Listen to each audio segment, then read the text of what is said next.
Hi guys, so I just wanted to talk you through my Gizmekk Knight deck that I've been using for the last few locals, and I've managed to win it a couple of times and I've came second with it as well. So I actually went 3-0 last week with it. So the only thing that has been affected by the new ban list this week is the link cross, and I'll just explain when I get to that what I'll be changing that for.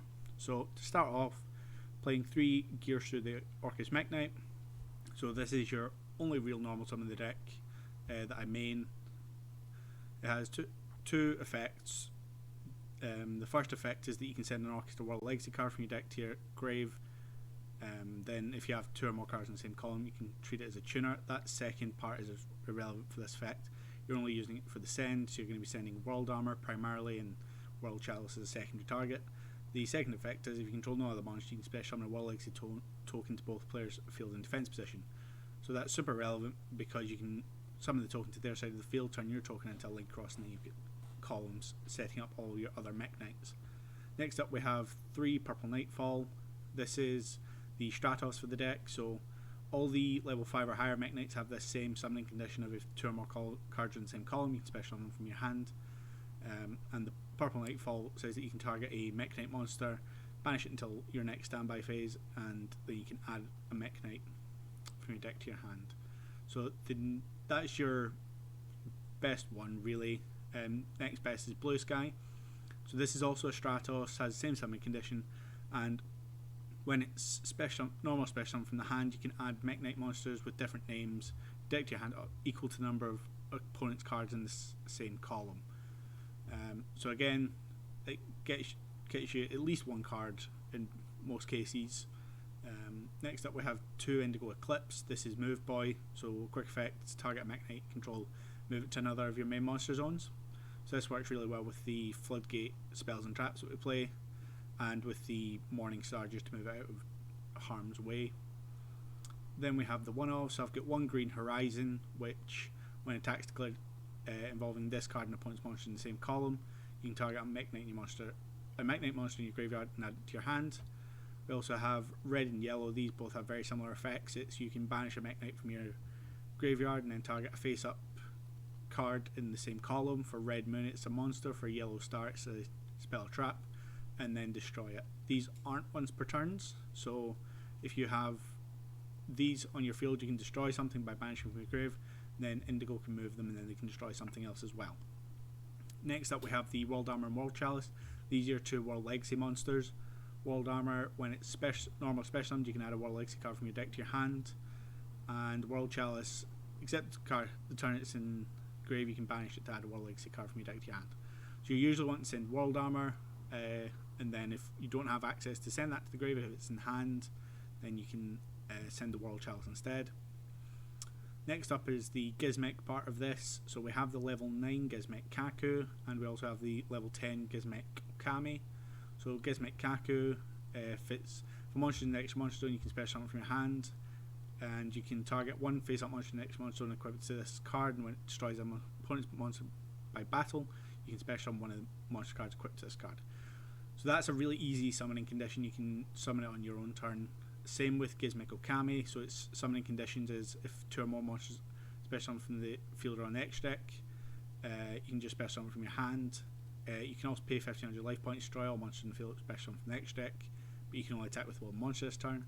And lastly, if it's sent to the graveyard by an opponent's card, you can banish a monster from your opponent's grave and then gain life point equal to its attack. So those are both just really easy to special summon.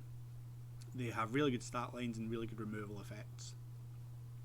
The Gizmekk Kaku is also level 9, that's very relevant for the VFD that we have in the extra deck. Next up is 3 Nibiru, because you're going to be going second, so you want to interrupt your opponent's combo as much as possible, so Nibiru seems to be the most high impact one. It can also give them a token which can help you set up columns. Then we have Kaiju, so we've got 2 of the level 9 Thunder King and 2 of the Gamma Seal. Gamma Seal because it's 2-2, so most of your Mekk Knights can beat over it. I think Blue Sky and Green are Yellow Star would crash with it, but you can beat over it with Purple, Indigo or Red. Onto the spells and traps, we have World Legacy Key. So this can target a banished Mekk Knight or World Legacy card and add it to your hand, and it negates any opponent's trap effect that activates in the same column as a Mekk Knight monster you control. So this is the trap floodgate. So against like your Eldritch decks, this can be really impactful, just to stop all the activations, and it also recycles your resources. You have 2 World Legacy Succession, so these are very searchable, and they can special summon back any of your cards to a Link Monster Zone, which is very easy to do. It's very searchable. It's a great card in the deck.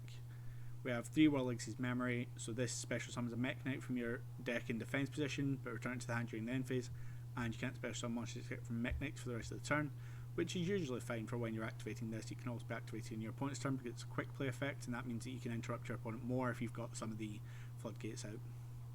Then we've got 2 Interrupted Kaiju Slumber. This is just really good removal from your opponent's side of the field, and after that it becomes just a rota for your Kaijus. 3 Dark Pillar No More. A lot of boards right now are being set up with things like Dragoon, Savage, Herald, so you just want to shut them off. You don't want to have to deal with them. So I'm not playing, the only hand trap I'm playing is Nibiru. I've gone for Dark Ruler instead, partly because it's a spell, so you can just set it and set up columns for yourself, but also it stops you having to deal with that. I feel right now that hand traps aren't impactful enough, so if you can just shut it off completely as soon as you can, it's just great. If they do something like Imperm, if you'd want Imperm for something like a VFD during the 5 phase, but there's not much you can do about that. You can play the Impermanence if you want. It also sets up a column if you just want to set it instead. Then on to the World Legacy Secrets. This is the better trap, so this is the continuous trap that when it's activated you can target a level 5 or higher monster in your graveyard and special summon it. And it also negates any monster effect that activates in the same column as a Mekk Knight monster. So I play 2 of them because you're probably going to want to be negating your opponent's monster effects more than anything. It's also a reborn for any level 5 or higher. And lastly we have the Whispers.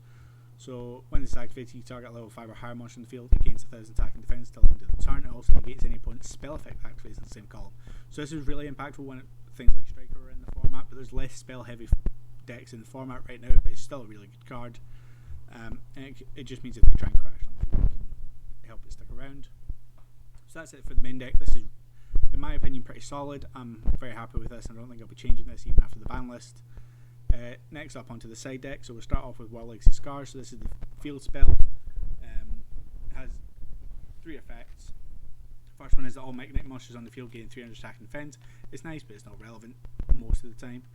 Second effect is you can scar a Mekk Knight monster or a World Legacy card and draw a card. Again, nice, not necessary. This is why you're playing it though. For the third effect, you can banish 8 Mekk Knight monsters with different names from your graveyard and or face up from your field and send your opponent's entire hand and etched deck to the grave. So there is a combo that if you open like a gear suit in a purple or a gear suit in a blue, that you can get this off turn 1. It's still very fragile, it's susceptible to any hand trap, but it's still useful to have if you don't think your opponent's going to be playing hand traps and they make you go first. Next up is World Legacy Monstrosity. So this is if you can special summon a level 9 from your hand, which is not what you're using, therefore you're using it for the second effect, which is target a level 9 monster you control. Special summon from your deck 2 level 9 monsters with different original type and attributes from the targeted one. So what you're really wanting to do is you're wanting to summon out the Fusion Trish, and then you can activate World Legacy Monstrosity, which you've searched previously in the turn using either the Lib or the Morningstar, and that will summon out your Gizmekk Kaku and a Thunder King Kaiju. You can then overlay them for your True King of All Calamities. Next up we have 2 Lancia and Scythe along with 3 Artifact Sanctum. So people know Mekk Knights want to go second, so they'll try and make you go first. If you play this, it just means it gives you more options for going first. Lancia, there's a lot of things I like to banish. Scythe, there's a lot of things I like to summon from next deck. Next up we've got Gizmekk Uka. So this, along with the Water Barrier statue, just means that if your opponent tries to Hulk Fibrax, you can then special summon the Water Barrier statue from your deck, and it can just shut off their turn. And lastly we have the other normal summon that I play, which is the Sphere mode. So you're going second, it's just you want blowout cards. So now that we don't have things like Smoke Grenade in the format, they can't look at your hand, rip these things out. Something like Sphere mode can just annihilate your opponent's entire board in one go, and you're not reliant on your spell, your normal summon that much, so you can set up a zone as well for this. Onto the extra deck, we've got the Fusion Trish. This is what you're using to set up the Monstrosity. You have the Dingirsu and the Galatea. You're playing the Girsu, the Orcus Mekk Knight. So that on its own can make a Galatea and a Dingirsu, which is just a send and a protection, so it's just a really good utility card. VFD, use that with Monstrosity.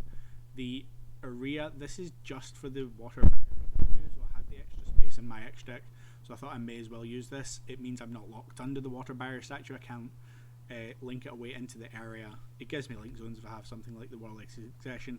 It's just nice to have, and I want needing the extra deck space. We've got the Galatea, and we've got the IP. It's just a really useful card in this deck. It means you can link some during your opponent's turn. It means if you go into something like an Avramax, that your opponent has less options for dealing with this. Then we have the Unicorn, just really good removal. It means you can go something like IP and Lib into the Unicorn. You've got 2 forms of removal then. Next we've got the Lib, so I play 2 Lib. I think it's a really important card in the deck, so I think 2 is correct. So it can only be link summoned where you have a World Legacy card in your grave, so that's any World Legacy card, not just monster. So any of your Memory, Key, Succession, Secret, any of them all count. But with the Gearsy, you're going to be sending the World Armor ideally. And so then when you link up into the Lib, you already have that, so you can get the bonus from the first effect. So during your main phase, you can set a World Legacy spell trap directly from your deck. But it can't be activated this turn while you have no World Legacy monster in your graveyard. So this is the one that relies on having a monster, so that's going to be hopefully your World Armor. You can then search the Succession, summons the World Armor to Lib's zone, and then World Armor can add you something else, hopefully something like a secret. The other effect is that when it's used as link material and set to the graveyard, you can shuffle the card and field into the deck, non-targeting, so you can do things like a Dragoon. It's just really high impact, I think, and I think is ideal for the deck. Next up is the Link Rebo. You're using this with the Gearsu tokens. You were also using it with the Link Cross tokens, but we don't have that issue now. But I still think Link Rebo is really important because it can help you make the Galatea. Next up, the Avramax. This is a Mekk Knight card, so you can go into it even after using World Legacy's Memory.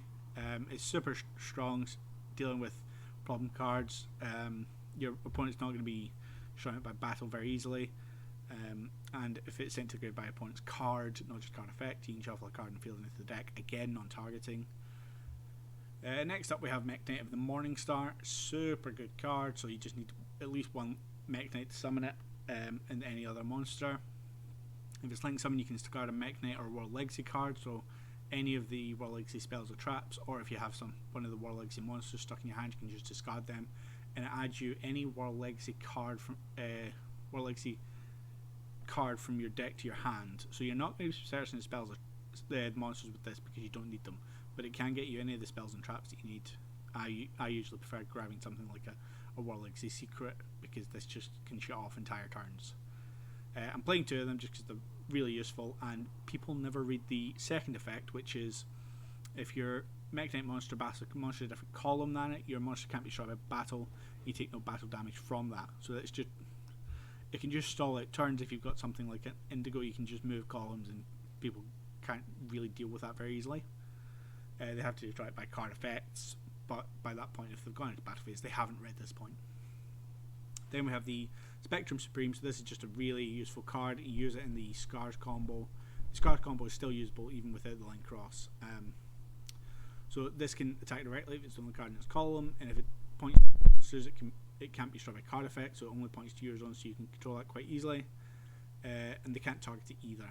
And you can set another card in the column to special summon a Mekk Knight from your deck, so that can just grab anything like, it can grab your purple, which the purple can then grab your blue. You can just really go off from there. So that's just a really useful card to have in the deck.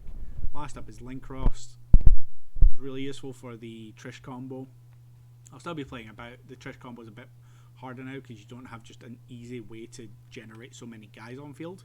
So that will be going from the recent ban list, but all I'm going to do is replace it with a Secure Guard now, because having something that your Lib can just link one into the Secure Guard now, it can trigger the Lib effect to send. I think that's just really high impact in the Secure Guard. Now, it does have the additional effect that you take no battle damage, so it can help you live for another turn. It's not ideal. The Link Cross was definitely better, but from the recent ban list, I definitely don't think Mekk Knight's been hurt too much, and I have been seeing quite a bit of success with this deck. So please comment below what you think of the deck. I do think the Gizmeks really helped the deck, just having that really high impact body, the removal. I wish I could be playing more of the Gizmeks because I do like their designs, but right now I'm just playing the three. So we've got the Kaku, the Okami, and the Uka in the side deck. Let me know what you think of the Mekk Knights, and please like, subscribe, all that usual stuff, and I'll catch you next time.